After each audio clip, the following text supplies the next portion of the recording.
नमस्कार, मी बाबा बेलापूरकर. आपण पाहत आहात एकजूट महाराष्ट्र न्यूज.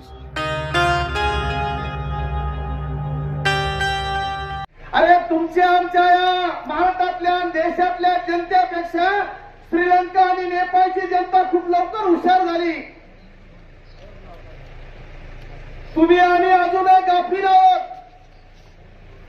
इथं घोषणा देत होते आणि बरेच लोक आपले खाली हात घालून बसले होते. काय भाजपचे लोक आले काय आपल्याकडे मोर्चामध्ये? घुसवले काय आपल्याला काही कार्यक्रम बसताच येत नाही ना? भाजपचे नाही ना कोणी याच्या? नक्की नक्की मला जरा शंका यायला लागली, कारण घोषणा देताना आवाज खाली गेलेला होता. तुम्हाला वाटलं काही घोषणा द्यायचं आपलं काम होतं की नाही, होतं की नाही? शेतकरी विरोधी फडणवीस सरकारचा तरी अजून मला जरा शंका दिली. जोरात. अरे शेतकरी विरोधी फडणवीस सरकारचा, निष्क्रिय आमदार मोनिकाताई रानडे यांचा, शेतकऱ्यांना न्याय, शेतकऱ्यांना न्याय, ओला दुष्काळ जाहीर, ओला दुष्काळ जाहीर, शेतकऱ्यांची कर्जमाफी. आता मला वाटायला लागले बाबा खरंच शिवरायांचे मावळे तुम्ही. आता 100% ते सगळे वंचितचे कार्यकर्ते, भाजपचा एकही कार्यकर्ता दिसत नाही मला. आता खात्री झाली मला. मित्रांनो, आज आपण आमदारांच्या संपर्क कार्यालयावरती आलोय. 1 महिना होऊन गेलाय. अरे आमच्या हातातोंडाशी आलेला घास गेलाय. अजूनही काही माणसं त्या पावसाच्या दलदलीमध्ये आहेत. तुम्ही पाहणी केली, परंतु रस्त्याच्या कडेला जाऊन पालकमंत्र्यांनी मुख्यमंत्र्यांनी हेलिकॉप्टरमध्ये पाहणी केली. ही सर्रास नौटंकी आहे. उद्या दिवाळीचा सण आहे. आमच्या घरातली दिवाळी साजरी होणार नाही. अजून एकही रुपया खात्यावरती आला नाही. शेतकरी अजून त्याच्यातला सावरत नाही. तरी काल या राज्याचे सहकार मंत्री बाबासाहेब पाटील एका सभेमध्ये म्हणाले, शेतकऱ्यांना कर्जमाफीचा नाद लागलाय. नाद काय लागलाय? नाद. अरे किती टिंगार, किती चेष्टा शेतकऱ्यांची.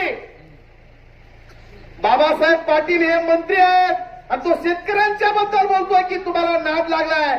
मी खात्रीने सांगतो, बाबासाहेब पाटील सहकार मंत्र्याचा बाप हा शेतकरी कदाचित असूच शकत नाही. त्याचा बाप जर शेतकरी असता तर तो शेतकऱ्यांच्या बद्दल असं बोलला नसता. त्यांचे नाद आपल्याला माहिती आहे सगळ्यांना. आमदारांचे नाद, मंत्र्यांचे नाद, त्याच्या नेत्याचे नाद. बाबासाहेब पाटील कोणत्या पक्षाचे आहेत? अजित पवारांचे. तर त्यांचे नाद आपण सांगायला सगळ्यांना माहिती आहे कोणते कोणते नाद आहेत त्यांना. इथं नाद मिटवता येत नाही तर परदेशामध्ये जाऊन नाद मिटवतात ते. आमचा शेतकरी राजा आहेत आणि म्हणून आम्ही शेतकऱ्यांच्या प्रश्नांसाठी, तुम्ही आमदार आहात या भागाच्या कोणत्या पक्षाचे आहेत आम्हाला देणार आहे घेणार आहे. तुम्ही आमदार आहात. ज्या दिवशी निवडणूक झाली त्या दिवशी तुमचं आमचं राजकीय वैर संपलं. आज तुम्ही आमचे आमदार आहात. आमच्याबद्दल तुम्ही बोललं पाहिजे आणि म्हणून तुमच्या दारात आम्ही आलेलो आहोत. दारात एकतरी 50,000 रुपयाची मागणी करतोय. कर्जमाफी आम्ही नव्हती मागितली. तुमच्याच नेत्याने निवडणुकीच्या अगोदर सांगितली होती की आम्ही सत्तेवरती आलो, आम्ही खुर्च्यांवरती बसलो. तसं त्या अंड्यांवरती कोंबडी बसते तसं आम्ही खुर्चींवरती बसलो की सरसगट कर्जमाफी करू. तुम्ही शब्द दिला होता. आमचा शेतकरी नव्हता आला मागायला. अरे सगळं उद्ध्वस्त झाला तरी उभा राहतो ताट मानेनं, ताट केल्यानं शेतामध्ये तो. तुमच्यासारखे हलकट आणि नीच नाहीये हे सरकार. भांडवलदारांचं कर्जमाफी करतं, आमचं कर्जमाफी करत नाही. आणि शेतकऱ्यांना नुकसान भरपाई द्यायचं तर शेतावरती जाऊन पंचनामा करायचा म्हणायचा आहे. काय पंचनामा करणार? काय ठेवलाय निसर्गाने आमच्या? आम्ही तुमचा पंचनामा करणार आहोत. शेतकरी इथला पुढच्या काळामध्ये तुमचा पंचनामा करणार आहे. आज तुमच्या दारात आलो. आमच्या मित्रानं सांगितलं की त्यांच्या निवासस्थानावरती गेलं पाहिजे. पोपटराव, या आमदारांच्या निवासस्थानावरती आपठ्या गेला होता आंदोलन करायला. तिथं जाऊन आंदोलन करू लागला. कुणाच्या बापाला घाबरत नाही. आणखी 8 दिवसाची मुदत देणार आहोत आम्ही. आता ज्या मागण्या त्या मागण्यांच्या संदर्भात जर निर्णय झाला नाही 8 दिवसाच्या आतमध्ये आमदारांनी सगळ्या पक्षाच्या लोकांना बोलवा, आम्हाला बोलवा, अधिकाऱ्यांना बोलवा, बैठक लावा. आज जाहीर आजच निवेदन, येणारी दिवाळी ही आमदाराच्या निवासस्थानासमोर चटणी भाकरी खाऊन काळी दिवाळी साजरी करेल वंचित बहुजन आघाडी.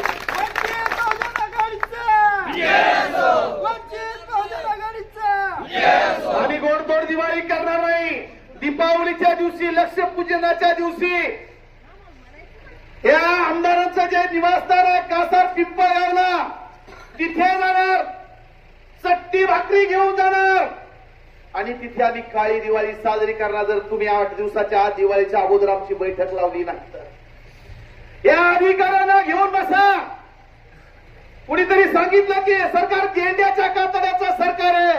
त्या गेंड्याला सुद्धा लाज वाटून राहतो, त्याचा पण अपमान होतो. त्या गेंड्याचा पण अपमान होईल अशा पद्धतीचं हे सरकार आहे. मित्रांनो, नेपाळमध्ये मंत्र्यांना आमदारांना पळता भुई पुडी केली तिथल्या जनतेनं. श्रीलंकेमध्ये मंत्र्यांच्या अंगावरती कापड काढूस तो फाटूस तोवर मारलं.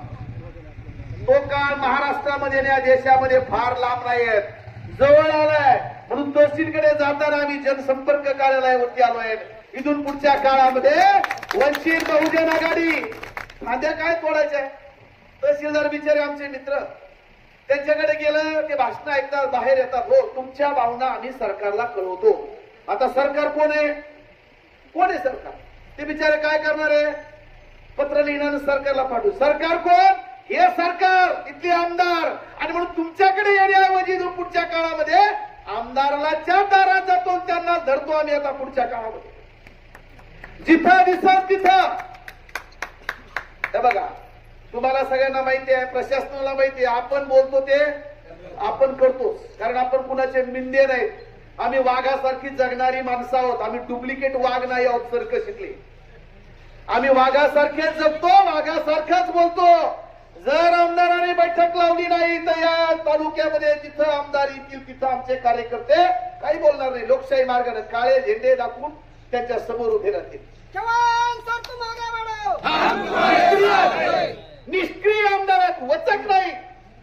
1 वर्ष झालं 700-800 प्रकरण आमचे पोट खराब आहेत शेतकऱ्यांचे. अरे ते पोट खराब नोंदी काढा. सरकार म्हणते त्या शेतकऱ्यांच्या लागवडी खाली आहे, प्रस्ताव दाखल केले. प्रांत, तहसीलदार, सर्कल, भूमी अभिलेख प्रत्येक जण पैसा मागतो त्या शेतकऱ्याला. प्रत्येक जण. आता नुकसान भरपाई द्यायची तर वर्ग 2च्या जमिनीला द्यायची नाही.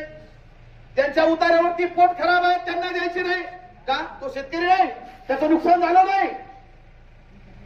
वर्ग 1 शेतकरी आहेत, त्याचं नुकसान झालं, वर्ग 2चं नाही. अरे आमच्या त्या वाघुली वडुले या भागामध्ये आला तर सगळ्याच्या सगळ्या जमिनी वर्ग 2च्या पोट खराब्याच्या जमिनी आहे. आजही त्या घरामध्ये पाणी आहे, त्यांना मदत नाही देणार तुम्ही. तिथं वर्गवारी करणार, तिथं भेदभाव करणार तुम्ही. आम्ही तर वर्षभरापूर्वी प्रस्ताव दिले पोट खराबा काढा म्हणून. तुमचे अधिकारी पैसे मागतात, काय करायचं? आम्ही कुठं जायचं? लोकांनी कुणाला विचारायचंय? एकटा माणूस जाऊन त्याला मोडून काढताय प्रशासन. म्हणून इथून पुढच्या काळामध्ये अधिकाऱ्यांकडचं वंचित बहुजन आघाडीचं आंदोलन होणार नाही. आंदोलन होईल तर या भागाचे आमदार अधिकाऱ्यावरती वचक कुणाचा पाहिजे? निवडून गेलेल्या प्रतिनिधीचा. जसं गावामध्ये ग्रामसेवकवरती वचक कुणाचा असतो? सरपंचाचा. पण त्या गावाचा सरपंच जर नालायक असेल तर ग्रामसेवक आहे तो लुटून खायला गावाला. आणि म्हणून आम्ही आता अधिकाऱ्यांच्या दारात जाणार नाही. सर्वसामान्य गोरगरिबांचे प्रश्न असतील तेव्हा आमदारांच्या दारात येणार. तुम्ही लोकप्रतिनिधी आहेत त्यामुळे तुमच्या दारात येणार. जेव्हा भविष्यातल्या निवडणुका लागतील तेव्हा लोकशाही मार्गाने निवडणूक लढवायच्या. पण तुम्ही आता आमदार आहात का बरोबर विधिमंडळामध्ये टवटणकी केली? फक्त भूक गिळून गप्पा आहेत. बोला ना फडणवीसला की हेक्टरी 50,000 रुपयाची मदत द्या. तुम्ही कारखान्याचा भाव आता गणिताचं सीझन सुरू होतोय, हंगाम सुरू होतोय. आमची ती पण मागणी आहे हंगाम सुरू होण्याच्या अगोदर प्रत्येक कारखान्याने शेतकऱ्याच्या प्रति टन ऊसाच्या भावाला भाव जाहीर केला पाहिजे. अगोदर केला पाहिजे की नाही? अगोदर जाहीर करा ना, आणि नंतर गाळप सुरू करा ना. सीसीआयचं सेंटर सुरू केलं पाहिजे. इथं व्यापारी बसतात कापूस खरेदी करायला. तुम्ही लोकप्रतिनिधी आहेत, त्यामुळे तुमच्या दारात येणार. जेव्हा भविष्यातल्या निवडणुका लागतील तेव्हा लोकशाही मार्गाने निवडणूक लढवायच्या. तुम्ही आता आमदार आहात, काय बोलता? विधिमंडळामध्ये टवटंकी केली, फक्त भूक गिळून गप्पा आहेत. बोला ना फडणवीसला की हेक्टरी 50,000 रुपयाची मदत द्या. तुम्ही कारखान्याचा भाव आता गणिताचं सीझन सुरू होतंय, हंगाम सुरू होतोय. आमची ती पण मागणी आहे, हंगाम सुरू होण्याच्या अगोदर प्रत्येक कारखान्याने शेतकऱ्याच्या प्रति टन ऊसाच्या भावाला भाव जाहीर केला पाहिजे. अगोदर केला पाहिजे की नाही? अगोदर जाहीर करा ना, आणि नंतर गाळप सुरू करा ना. सीसीआयचं सेंटर सुरू केलं पाहिजे. इथं व्यापारी बसतात कापूस खरेदी करायला. लूट होते, जे थोडंफार राहिले ते पण चाललंय आमचं. शासनाचा निर्णय 1 ऑगस्ट 2025 ला ज्या जागेवरती गावठाण गायरान सरकार जागेवरती जर राहण्यासाठीची अतिक्रमण असतील तर ती कायम करा. अरे 1 ऑगस्ट, 1 सप्टेंबर, 1 ऑक्टोबर, 1 नोव्हेंबर आलाय तरी शासन काही शासन सांगताय ना, तरी ग्रामसेवक व्हिडिओ काही करत नाही. काय झक मारत बसलात का ऑफिस मध्ये? तुम्ही काय करायचं तर शासन निर्णयाची उंगली करायची, आम्ही काय करायचं? शेकडो कुटुंब आहेत आमच्या अतिक्रमणावरती. शासन निर्णय घेताना तुम्ही अंमलबजावणी करत नाही. ती कधी करणार आहात? ही मागणी आहे. नुकसान भरपाई झाली पाहिजे, मिळाली पाहिजे. सरसकट या ठिकाणी कर्ज माफी झाली पाहिजे. कारखानदारांचे, कंपन्यांचे, भांडवलदारांची कर्जमुक्ती करता, तुम्ही कर्जमाफी करतात, ते मागायला येत नाही. शेतकऱ्यांची मात्र तुम्ही कर्जमाफी करत नाही. या अशा अनेक प्रश्न घेऊन आपण या ठिकाणी आज मोर्चाच्या निमित्ताने आलेलो आहोत. आपण आलो, निदर्शनं केली. मित्रांनो, आपण सुरुवात केलेली आहे. मी सगळ्या पक्षांना सांगणार आहे, दुप्पटच्या काळात विरोधी पक्ष तरी कुठे राहिले तिथं? आता हे 3 एकत्रित आले. आपल्या तालुक्यांमध्ये माहिती आहे तुम्हाला, भाजपचे आमदार आहे, सत्तेत आहे. त्याच्यानंतर इथं शिंदेचा पक्ष नाही, अजित पवारांचा पक्ष तो सत्तेमध्ये आहे. अरे कोण बोलणार आहे यांच्या विरोधामध्ये? कुणी बोलत नाही. सर्वसामान्य गोरगरिबांसाठी फक्त आणि फक्त राज्यभर वंचित बहुजन आघाडीचे कार्यकर्ते रस्त्यावरती येत आहेत. आपल्याला ती भूमिका घ्यावी लागणार आहे. विरोधी पक्षाची भूमिका आपल्याला घ्यावी लागणार आहे. आणि म्हणून नेहमीच गोरगरिबांच्या प्रश्नांसाठी आम्ही सातत्यानं आंदोलनाच्या माध्यमातून आमदारांच्या दारामध्ये येणार आहोत, आंदोलन करणार आहोत. आणि म्हणून आमदारांनी तातडीला बैठक घ्या, सगळ्या अधिकाऱ्यांना बोलवा, सगळ्या पक्षाच्या लोकांना बोलवा. तुम्ही निवडून आल्या त्या दिवशी तुम्ही विभागाच्या या भागाचे आमदार झाल्यात. लोकांच्या प्रश्नांच्या संदर्भामध्ये बैठका करा. ही भूमिका घेऊन आज आम्ही वंचित बहुजन आघाडीचे कार्यकर्ते आपल्या दारात आलो. आपल्या संपर्क कार्यालयासमोर आलो. लोकशाही मार्गाने निदर्शनं केली, आम्ही घोषणाबाजी केली, धिक्कार केला, निषेध केला तुमचा. भविष्य काळामध्ये देखील याच पद्धतीने आपल्याला आंदोलन करावी लागणार आहेत.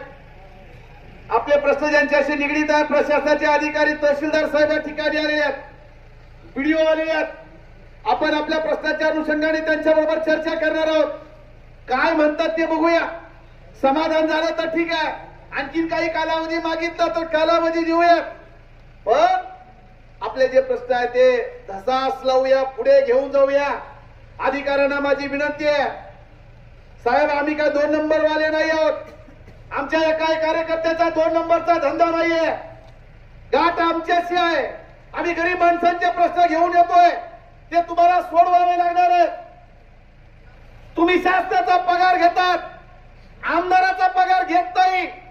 वेड बिगाऱ्यासारखं वागू नका, त्यांच्या इशाऱ्यावरती नाचू नका. तुमची बांधिलकी या तालुक्यातल्या सर्वसामान्य जनतेशी आहे. म्हणून तुमच्या चौकटीमध्ये बसणारे सगळे विषय तुम्हाला सोडवावे लागतील. आणि जर सोडवले नाही तर गाठ वंचित बहुजन आघाडीच्या कार्यकर्त्यांशी आहे. त्यामुळे एवढंच या प्रसंगी बोलतो. खूप वेळ झालाय, आपण सर्वजण या ठिकाणी आलेलो आहोत. आपल्या मागण्यांच्या अनुषंगाने प्रशासकीय अधिकारी या ठिकाणी आले, त्यांच्या सोबत आपण चर्चा करूया. काय काय त्यांनी केलं त्यांच्याबरोबर बोलूया. तुमचा वेळ घेणार नाही, त्यांचाही वेळ घेत नाही, पण काय नेमकी चर्चा होते हे आपण या ठिकाणी या मोर्चाच्या निमित्ताने बघणार आहोत. माझी विनंती आहे या ठिकाणी तहसीलदार साहेब असतील तर त्यांनी बाहेर यावं आणि आपल्या मागण्यांच्या अनुषंगाने साहेबांना निवेदन दिलेलं आहे. आजही निवेदन देणार आहोत. सगळ्या कार्यकर्त्याला विनंती आहे, आपण खाली शांततेत बसून घ्यायचं. सगळ्यांना आवाज येतो ते बोलणार आहेत आपल्या बरोबर, ते काय आपल्याला नवीन नाहीये, आपल्याला ऐकायचं आहे. आणि त्यांनी देखील आम्हाला आमच्या निवेदनाच्या अनुषंगाने काही आमदार मॅडमशी काही बोलणं झालं असेल तर बोलावं, आमच्याशी सांगावं, आमच्या कार्यकर्त्याला नसेल तसंही सांगावं आणि मागण्यांच्या अनुषंगाने चर्चा करावी. थोडस पलीकडे सरकारला हा बस या तालुक्याचे तहसीलदार दहाटे साहेब या ठिकाणी आले. त्यांना विनंती करतो साहेब, आमच्या निवेदनाच्या अनुषंगाने आपण आमच्या कार्यकर्त्याची चर्चा करा.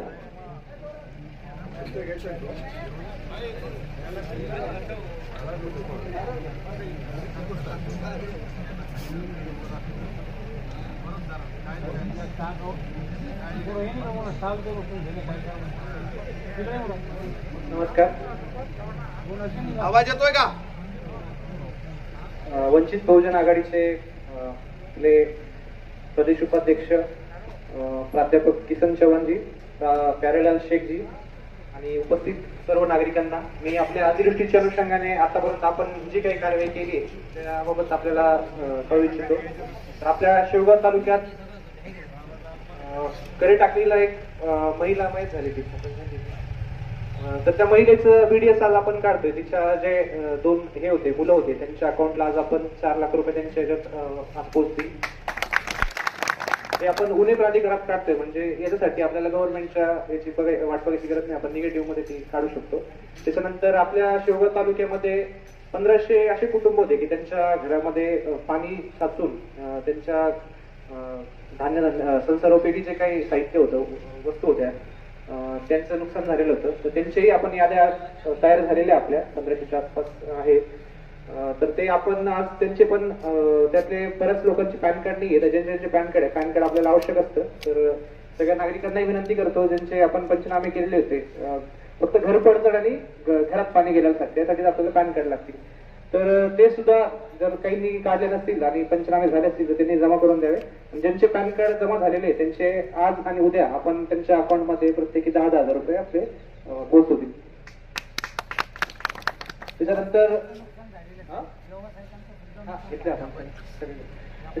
घरपडझडी संदर्भात आपल्या याद्या तयार झालेल्या आहेत. फक्त आपलं PWDचं आता व्हॅल्युएशन घ्यायला लागतं. आपलं ते एकदा प्राप्त झालं की ते सुद्धा आपण गुन्हे प्राधिकरणात काढू शकतो. ते सुद्धा आपण 1-2 दिवसामध्ये ते सुद्धा त्यांच्या अकाउंटला पैसे पोहोचून जातील. त्याच्यानंतर राहिला विषय असे पिकाच्या नुकसानीचा, तर त्याचं अबकड आज आपण सादर करणार आहे. हे आपल्याला निगेटिव्ह मध्ये नाही काढता येतं, याची आपल्याला डिमांड कळवायला लागते. आणि आपले जे काही 113 गाव आहेत शेवगाव तालुक्यातले, तर आपण 113 गावं आपण त्याच्यामध्ये कव्हर केलेले आहे. आणि जास्तीत जास्त शेतकऱ्यांना कसं काहीतरी मदत करता येईल आपल्याला, त्याचं आपण तहसील प्रशासनाच्या वतीने काळजी घेतली. बरेच पिकं अशी होती की जिरायतमध्ये आपण ते बागायतमध्ये घेऊन, बागायची रक्कम थोडी जास्त असते, आपण त्याच्यामध्ये सुद्धा घेऊन लोकांना जेवढा जास्तीत जास्त आपल्याला हातभार लावता येईल तेवढा आपण हातभार लावायचा प्रयत्न केलाय. काही कुटुंब अशी होती की त्यांना इमिजिएट आपल्याला काहीतरी फूड किट्स वगैरे म्हणा किंवा काहीतरी द्यायची गरज होती. तर मी पण काही 3-4 NGOशी कॉन्टॅक्ट करून वगैरे आपले गुंफा झालं, भातकुडगाव झालं, मुंगी झालं, वडोले झालं, अशा काही ठिकाणी काही कुटुंब होते की त्यांच्या अक्षरशः कपड्यावर म्हणजे अंगावर कपडे पण नसते, एवढं त्यांचं हे झालेलं होतं. म्हणजे समजा झोपडपट्टीतले म्हणा असे वंचित घटकांनी समजा काही लोक होते, तर त्यांच्यासाठी सुद्धा आपण किटची वगैरे फूड किटची वगैरे रेशनची आपण उपाययोजना केली होती. आणि ते सुद्धा आपण त्या भागामध्ये पोहोचवलंय. काही ठिकाणी असं झालं की त्या 2-3 वेळा त्यांना मदत पोहोचली गेली. म्हणजे 2-3 महिने तरी त्यांचं राशनचं काही त्यांना हे पडणार नाही, गरज पडणार नाही असं केलं. अजून एक NGOशी माझा कॉन्टॅक्ट चालू आहे, त्यांच्याकडून पण अजून आपल्याला काही फूड किट्स भेटतील, तर ते सुद्धा आपण डिस्ट्रीब्युट करण्याचा प्रयत्न करतोय.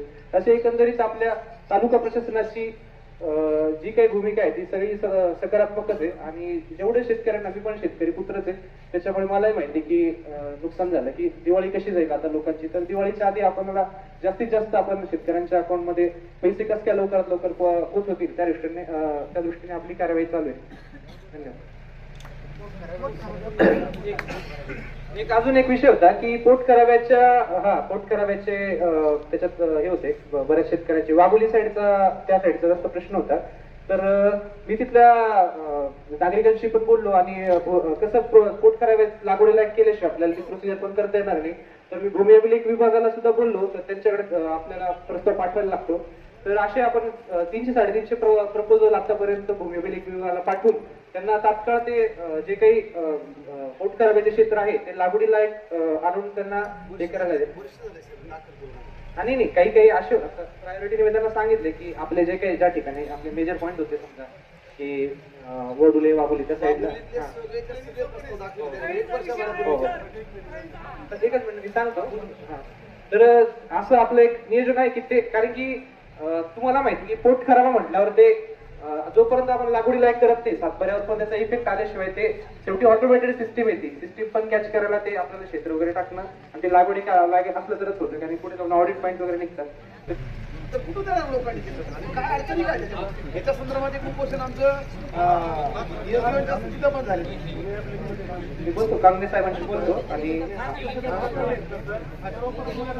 आताही बोला तुमचं काय आमचे 6 महिने झालं वर्ष झालं प्रकरण आहे आणि आता आमच्या गावात अशी अफवा आहे तर तुमचे प्रकरण विभाग कार्यालयात दूर खाते आणि ते परत आमच्याच गावाला जर येत असले तर मग आमचे प्रकरण तुम्ही काय केले आतापर्यंत तुमचे जर अधिकारी काय काम करते तहसील कार्यालयात जेवढे प्रकरण आले ना आपण त्याच्यात तलाठी मंडळ अधिकारी अहवाल घेऊन भूमी अभिलेखला आपल्याला आकारणी करायला लागते. भूमी अभिलेखचा आहे ना तो अधिकारी ते कार्यालय जितकं बोगस आहे तिथं पैसे मागतायत लोकांना तुम्ही त्यांना बोलवा ना साहेब त्यांना त्यांच्याशी चर्चा करू. मी त्यांना आज ऑफिसला बोलून घेतो त्या भूमी अभिलेख थांबा ना जरा.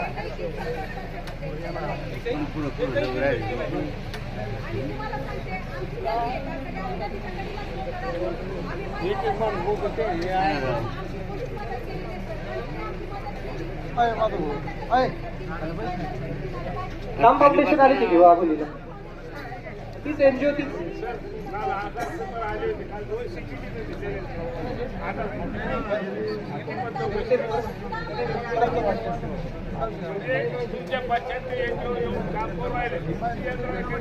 ऐका ताई ऐका तुम्ही बाजूला सका हे पाठीमागच्या लोकांना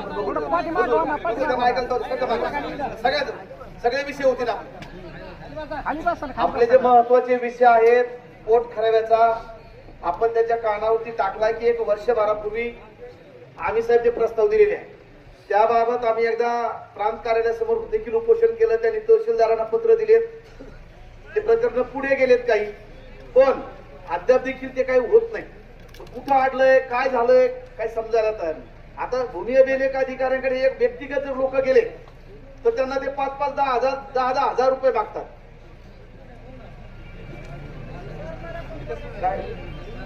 काय थांबा ना विषय चाललाय बोलू ना आपण बोलू ना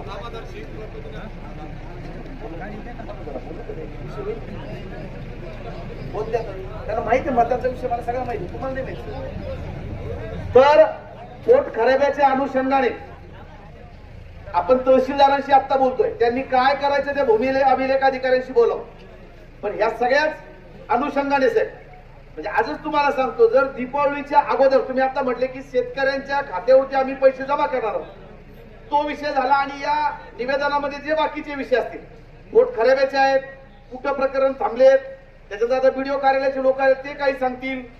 या अनुषंगाने दीपावलीच्या अगोदर बैठक लावून जर हे विषय हाताळले गेले नाही किंवा याच्यामध्ये आम्हाला काही प्रगती दिसली नाही तर दीपावलीच्या दिवशी आम्ही आमदारांच्या निवासस्थानासमोर म्हणजे कासार पिंपळगावला जाऊन आम्ही सगळे कार्यकर्ते चटणी भाकरी खाऊन काळी दिवाळी साजरी करणार आहोत.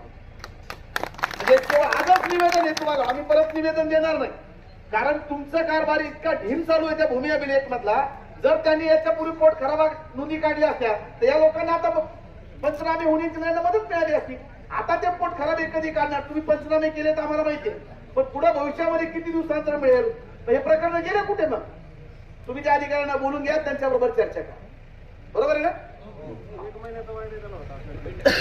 त्याची बैठक लावा साहेब हे वारंवार होणार आहे आम्ही सोडणार नाही आम्ही बाकीच्या सारखे नाही आलो आणि गेलो परत नाही. आम्ही याचा पाठपुरावा करणार. जोपर्यंत आम्ही जेवढे प्रस्ताव दाखल केले 600-700 प्रस्ताव या दोन्ही तालुक्यातले सगळ्यांच्या 7-12वरती जोपर्यंत इफेक्ट येत नाही, तो वोट खराब रद्द होत नाही, तोपर्यंत आम्ही हटणार नाही आहोत.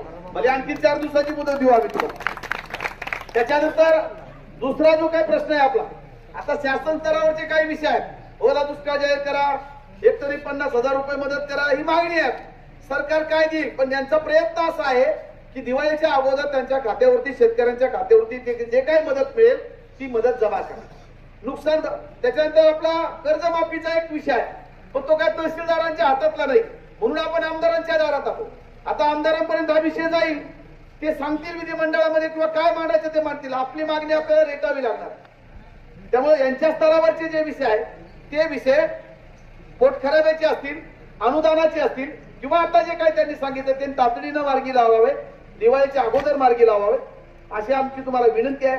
दुसरं, गट विकास अधिकारी तुम्ही असाल, तुमची कमिटी आहे.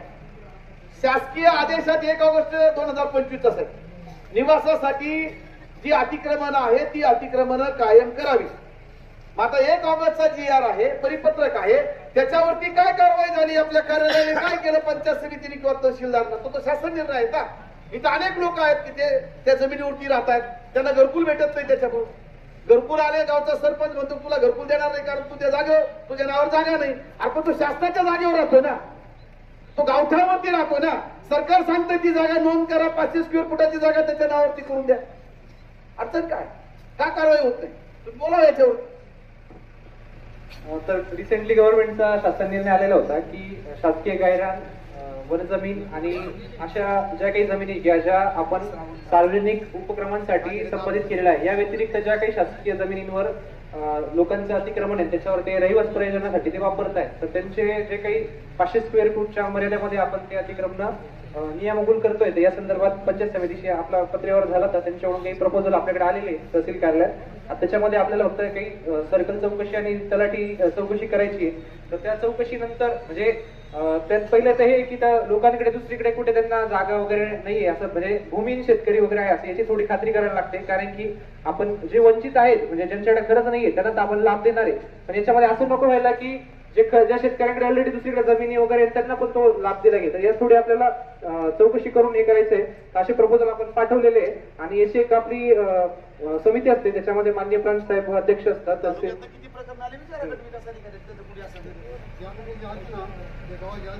तसं मोगम नका सांगू साहेब, आम्हाला अजिबात मोगम सांगायचं नाही. तुम्ही ग्रामपंचायतला पत्र दिलेलं आहे, तुम्ही ग्रामसेवकला कळवलं नाही, सांगा. आम्हाला काय उद्योग आहेत का, रोज रोज हेच उद्योग करायचे आम्ही? आमचं पत्र आहे तुम्हाला, आमचं निवेदन आहे.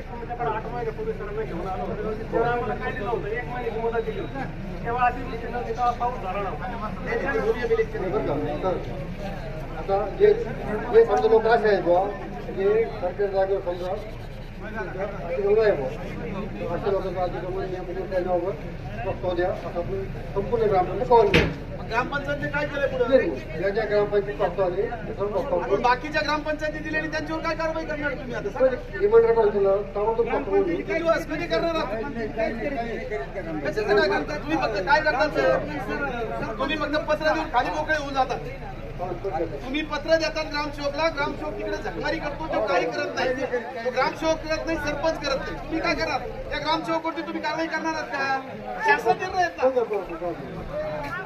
किती आले तुमच्याकडे प्रस्ताव? कोणत्या कोणत्या गावात आले सांगा. का आज तुम्हाला यायचं होतं उत्तर द्यायला?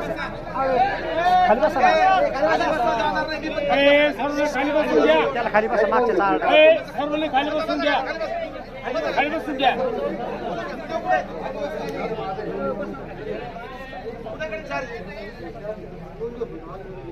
बसा बसा खाली बसा. अहो का आम्हाला उद्योग नाही का रोज रोज हे उद्योग करायचे साहेब? त्या लोकांनी आम्हाला फोन करावं, सर काय झालं आमच्या जागेचं, आमचं घरकुल मंजूर झालं आणि आम्ही तुम्हाला विनंत्या करावं. आम्ही का भिकारी आहोत? भिक मागायला शासन निर्णय घेतलाय तुम्हाला. किती दिवसात करणार ते सांगा आम्हाला. तहसीलदार साहेब तुम्ही खाली बसा ना सर, खाली बसा, तुम्ही बसा.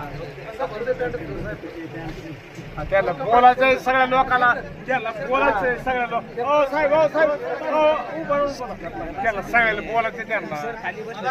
बघा तहसीलदार साहेबांच्या आपल्या मीटिंग लावणार भूमी अभिलेखच्या अधिकारी कोण कोणतं काय आपल्या करायचं विषयाच्या अनुषंगाने ते बैठक लावणार. माझा विषय पंचायत समितीचे जे अधिकारी आहेत त्यांच्याशी संबंधित आपला विषय की शासनानं परिपत्र काढलं 1 ऑगस्टला की राहण्यासाठी जेवढी अतिक्रमण असतील तुमची, मग गावठाण असू द्या, गारण असू द्या, शासकीय जागा असू द्या, त्या जागेवरची जी अतिक्रमण आहे ती अतिक्रमण कायम करावा. आता त्याच्यावरती समिती नेमली. पंचायत समितीला आम्ही तो GR दिला निवेदन देऊन, त्याची अंमलबजावणी करा. पंचायत समितीने खाली ग्रामसेवकला पत्र लिहून टाकलं. अरे पुढे काय झालं? तुम्ही घोडा लावला पत्र खाली, दुसरं काय केलं तुम्ही? किती प्रस्ताव आले, कोणत्या ग्रामपंचायतचे आले नाहीत, त्या ग्रामसेवकावर तुम्ही काय कारवाई केली? अरे गोरगरीब लोकांचे घरकुलं थांबले त्याच्यासाठी. जी माणसं 50 वर्ष त्या जागेवरती, सरकारने निर्णय केला ना घरकुलांसाठी किती जागा नियमित करा म्हणून, तरी तुमच्या स्तरावरती काही होत नसेल तर आपण वारंवार आंदोलन करत असायचे. तेवढाच उद्योग आहे का आपल्याला? हे अजिबात खपून घेणार नाही पुढच्या काळामध्ये. आता काही ग्रामसेवक आणि सरपंच काय म्हणतात माहिती का, तिथे तर घरकुलच होऊ देणार नाही, त्याच्या बापाचा मालिक